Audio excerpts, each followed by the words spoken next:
Okay, let's start with the nation. APC wins 15 states, PDP 6, NNPP takes Kano. Namani quits PDP.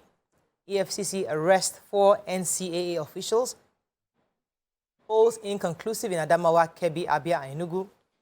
Foreign observers hail INEC. JAMB sets new guideline for direct entry registration. Cash crisis banking infrastructure for expansion. Lagos okays 20% salary raise for workers. And payments are backdated. And expect new moon for Ramadan tomorrow, says Sultan. All right, which story are we starting with? Your headline. Your headline. So we know where we are going. And, you know, the way the elections went, just as our guest talked about yesterday, showed the will of the people across board. So the APC, which is the ruling party, lost Kano to the NNPP, and they also lost Plateau to the PDP. But surprisingly, I was shocked when yesterday Benue State's results came out and the APC won Benue. That's what Tom's stronghold was given to the man of God in Benue. And Sokoto also, Tambuwa State was taken over by the APC from some of the results we are seeing. It's sad for me that Abia has not been concluded. Alex Oti was leading and the gap was wide. Till now, I've not seen the result for Abia, but the nation captures that 15 states are with the ruling party and that PDP are in Oyo, Akwa Ibom, Bauchi, Delta, and Rivers and Plateau. And NNPP, of course, has been concluded. Kano, they have Kano now. We have some other states that are still waiting. Okay, just as the nation said, Kebbi, Adamawa, Abia, and Enugu states are still hanging. APC surprisingly won Ebonyi as well yesterday. So I think the areas that we consider stronghold were lost, but there were new areas won for the APC, and the PDP continue to. They lost some of their areas, but you know they also gained in some other areas. I was seriously looking out for Adamawa. And, you know, yesterday, the INEC declared the results inconclusive. But I'm seriously hoping that something changes for the female. And that democracy is not truncated. I hope so. Let me take Governor Sanwo-Olu made good his promise, which he made back on October 4th last year, where he announced there will be a salary increment to his staff. That's the civil servants in Lagos State. He had made that promise back on October 4th when he visited Alausa. He made good his promise when he approved the 20% increment for the civil servants, local government employees, personnel of the State Universal Basic Education Board, and other staff. And this was written by the head of service, Hakeem Muriokonola, who said the governor had approved the 20% increase for all staff. It was, according to him, he said that it is to show the administration's commitment to staff welfare. Public servants are therefore enjoined to show more commitment and dedication to delivery of qualitative service and citizens of the state. Yeah, so let's be visiting our friends in Alausa and they have more money. 20% is a lot of money. A lot of money. 20%. They'll be paying the January. The private sector is like 5% or 10%. Along with March, and they'll pay them the February arrears along with April salary. So they will have long time to move. I'm visiting my auntie today. I heard that those in the state and local governments earn exactly the same thing. So that's amazing. And they added the people in Subeb as well. Yes, Subeb also. Okay, can I take another story? So Joint Admission and Matriculation Board, JAMB, yesterday announced resumption of registration for the 2023 direct entry examinations, known as the DE. And they also announced new guidelines for the registration. So the registrar, Professor Isaac Oloyede, made this known at a briefing yesterday in Abuja. And he's saying that the registration will close for April 28th. And, you know, one of the reasons they had to suspend the registration, which usually started in February, was because they wanted to deploy better measures to help prospective candidates. And I also found out a lot of people were getting into the direct entry with fake A-level certificates. Right. And they had, you know, tried to fish out some of them, especially at this particular University, Bayero University, Kano. They've been trying as much as possible to expose some of these things happening. They said out of 148 candidates that they verified who were entering with the direct entry into the university, they found just 6 of them to be genuine, which means that 142, or which meant that 142 of them used fake results to get into the university. And so they are trying as much as possible to, put measures in place to fish those people out who will be coming in with fake certificates. Now, if you have to register, you have to put in your registration, your matriculation number from the previous school that you attended where you got your A-level certificate, and that will be verified before you get admission into the schools. So I wanted to take the crisis in the banking sector. The banks have been complaining that they are not receiving the new notes from the CBN, and even the new notes, the old notes, are in limited supply, so they haven't been able to give their customers more than, if they give you 10,000 in the morning, in the afternoon, they don't have enough money, they will give you 5,000. So they're complaining about the inadequate cash supply from the CBN, and they are not even giving them new notes. At all? And even the new notes they receive are not even from the mint.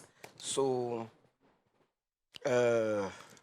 well, everybody is complaining. The sad thing is the way they are ruining businesses. Yeah, because they're saying here, okay, you're going on a break. When we come back, we continue with our review. Stay with us. We'll be right back. Thanks for staying with us. Moving on now to the punch. APC wins 15 states, PDP 6, NNPP takes Kano. Lagos husband arraigned for wife's death. Sanwo-Olu raises civil servant salary by 20%. Musician friend killed Bureau de Change operators, guard arrested. Accept defeat, Delta governor-elect tells Omo Agege. EFCC grills 4 NCAA chiefs over alleged $2 billion fraud. Angas NNPC hires expatriates to head subsidiary. I think Nima took that story. EU observers blame politicians, INEC for vote buying.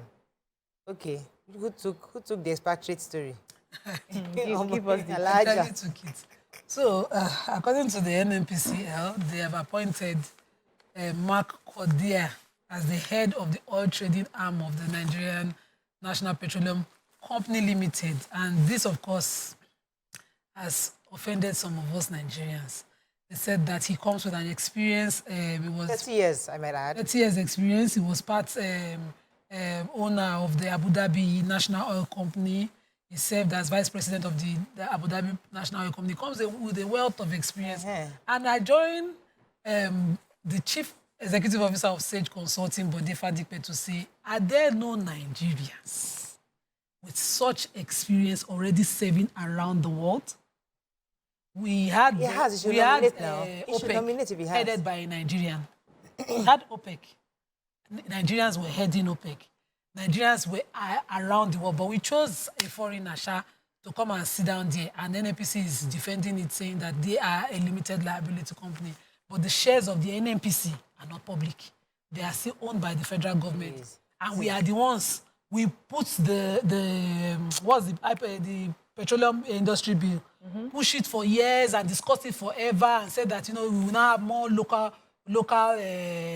quota for employment, for appointment and employment, only to say that the only experience we can use is a foreigners. Welcome. It's a I just want to see the contract. Okay. Because now has pension, everything. We go out. Because of course, they still do it for a Nigerian. The Stars dollar will be used. They still do it for a Nigerian. If it was a Nigerian, why we should? Can we move on to the next? Can we exhaust all the plenty Nigerians? The European Union has knocked the INEC for failing to live up to expectations in the electoral process. According to the chief observer of the EU, Mr. Barry Andrews, he said that the House of Assembly and Government elections in Nigerians was marred by violence, and Nigerians hungered for democracy and that they were ready to be involved in the country's democracy, but appetite was lost due to the failures of the political elite and INEC. They also said, however, the positive fact was that INEC had introduced some corrective measures ahead of Saturday's polls, allowing timely delivery of the materials and also ensuring that the technology worked as compared to the case of the presidential. But even having said that, despite the tremendous improvements, polling election day was disrupted by multiple incidents of thuggery and intimidation of voters, polling officials, observers, and journalists. So there are two things here. So did INEC do what they're supposed to do? It seems, according to them, yes. But did INEC cause the intimidation, polling? Some of the INEC officials were complicit. Yes, many of them, there are some that are accused of being complicit and were working with the politicians. But they were particularly saying that the political elites are the cause of what happened. And INEC also was a part of that, where they caused the thuggery and vote buying that we saw that happened last weekend at the elections. So, a 37-year-old auto dealer, Ikechukwu, aka IVD, I think we took the story when it broke initially, was on Monday arraigned before a Lagos State High Court sitting in Ikeja over the alleged manslaughter of his late wife, Abimbola, who died in a fire incident at their residence in Lekki area of the state. So the defendant was arraigned on 1 count of involuntary manslaughter, which was preferred against him by Lagos State government. The prosecuting counsel, Adeshola Bello, told the court that there was a mix-up in the date alleged offense was committed. It was written October 10, but it actually happened October 12, and that was, easily resolved in the court. And he went ahead to, plead for bail for him as well.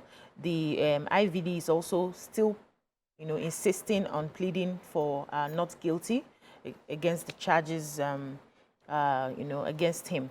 And they've been trying as much as possible to work on the case. But however, it's still been adjourned till March 30, May 24th, 25th, 2023.